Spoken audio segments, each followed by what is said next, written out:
Hey guys, as the title says, it's about the Idaho 4.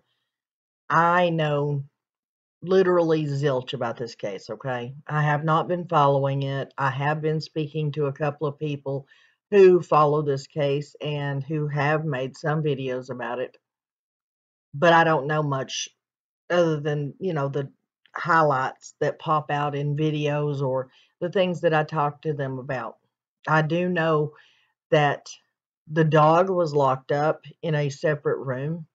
I know that they were all sleeping on separate floors in the house. I know the situation of the bedrooms.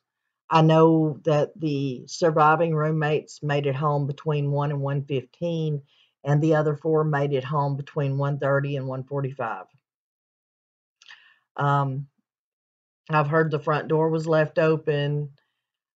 I know about the bodily fluids that are trickling down the outside of the house, stuff like that. What I don't get is,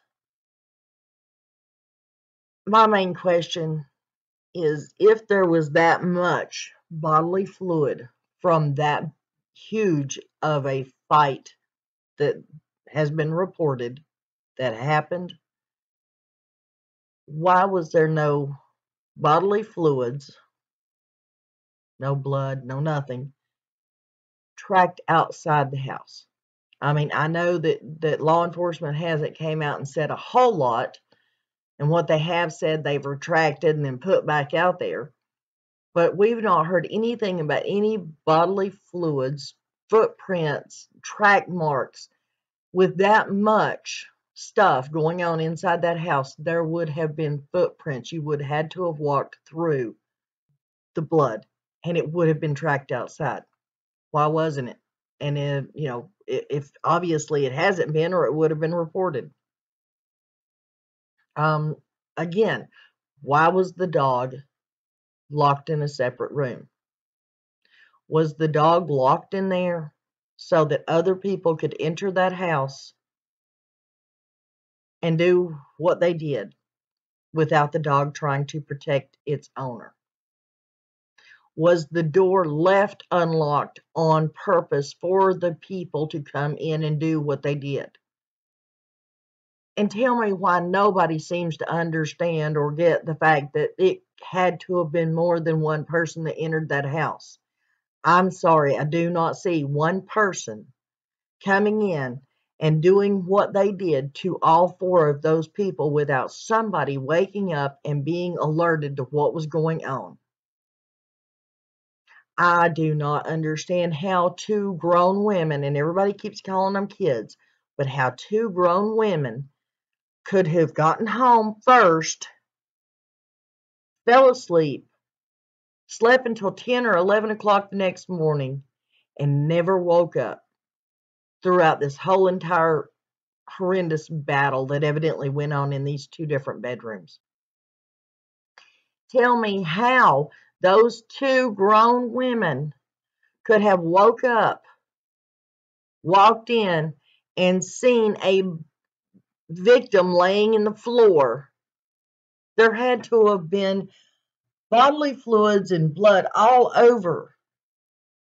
But yet they call friends up to come over and view what was going on or what had already happened instead of calling 911. The people they called over had to call 911.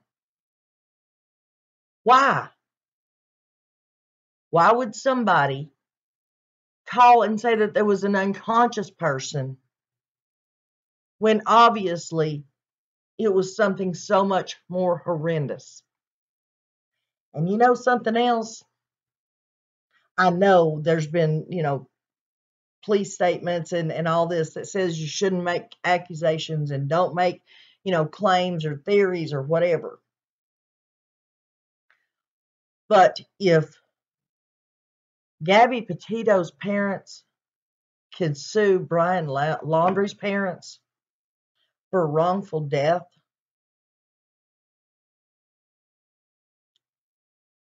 I would almost, when this case is solved, I do believe if I was the parents of those 4 students, I'd be checking into my own lawsuit, especially if the police continue the way they're going and say that no one living in that house was responsible for what happened. My thoughts, not accusing anybody, just my thoughts. If there was no footprints with blood or bodily fluids going out of that house, was it in-house? And if not, did the people in that house arrange for whomever to come in and do this?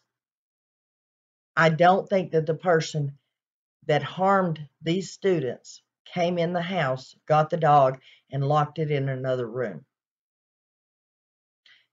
It would have had to have been somebody that dog knew.